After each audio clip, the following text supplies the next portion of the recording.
I am a big fan of the original Alien movie franchise and was very excited when the Alien Earth series was announced.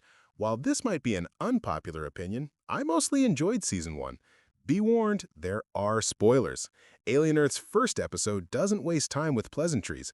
It opens with a spacecraft in the vast silence of space, then immediately drops us into what feels like the Last Supper before a very, very long trip. Inside this marvel of engineering, the crew is, well, eating. It's the kind of casual, lived-in moment that makes this futuristic setting feel real. These aren't just archetypes in uniforms, they're people with jobs, friendships, and apparently a weakness for pre-cryo snacks. We know they are on a 65-year mission. The casual atmosphere of the mess hall quickly becomes our primary window into the crew's dynamics. We meet a handful of characters, Chibuzo, Sullivan, Kumimoro, all sharing a meal, their conversations overlapping. It's here the episode starts planting its seeds of unease. Sullivan mentions something really creeps me out, and the conversation turns to a mysterious Mr. Tang, who apparently watches people while they sleep with his little beady eyes. It's played off as a joke, but it's the first hint that not all is well among the crew. This isn't just a team of explorers, it's a workplace, complete with its own office politics and resident creep. This focus on the mundane continues as the crew discusses their employer, and it's here the show drops a bombshell for anyone familiar with the genre. Someone mentions the name Wayland Yutani, accompanied by a shot of a Joker playing card. It's a wonderfully blunt piece of foreshadowing.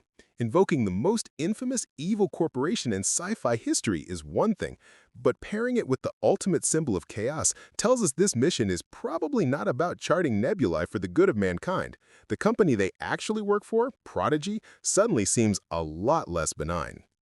The world building expands as we learn that Earth is governed by a handful of megacorporations. There were four, but now there are five.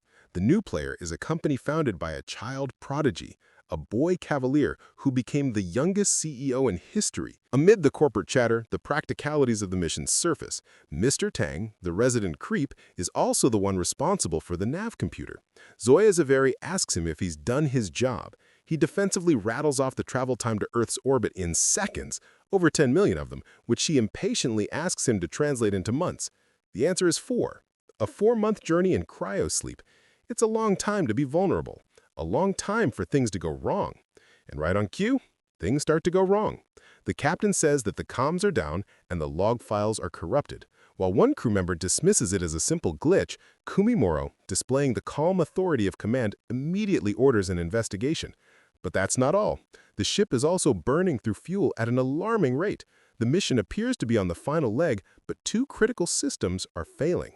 This isn't just a glitch. It's a cascade of failures that feels either like unbelievable incompetence or something far more deliberate. The conversation about the fuel burn quickly escalates, revealing the true nature of their mission. One of the crew, clearly on edge, makes a sarcastic suggestion. Why not just jettison the Chibuzo specimens into space? This earns a sharp rebuke from Kumi, who declares flatly, "The specimens are the mission." Suddenly, the paranoia feels justified. They are transporting a mysterious and, it's implied, dangerous cargo. The disgruntled crew member laments the good men they lost just to acquire these things, ranting about the company and its nefarious plans. The conflict reaches a boiling point when Kumi has to threaten the dissenting crew member with confinement to his quarters. This isn't a happy crew. They are divided, suspicious, and carrying a cargo that some of them clearly believe is not worth the risk. But orders are orders. With the tension still thick in the air, the crew members begin to disperse, heading for their cryopods. The last meal is over, and the long, cold sleep is about to begin. It's a somber, almost reluctant procession into suspended animation. What follows is a descent into a dreamlike, or rather a nightmarish montage.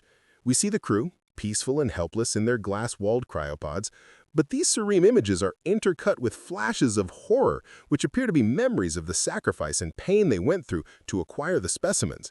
It's a visceral assault that shatters the sterile tranquility of the spaceship, suggesting that the real monsters aren't just in the cargo hold, but also in the minds of the sleeping crew. In a jarring shift of tone and location, we leave the cold confines of the ship for a sun-dappled, natural world.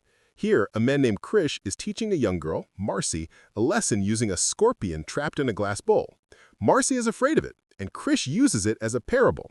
He asks her to think about how the scorpion must feel, trapped under glass, menaced by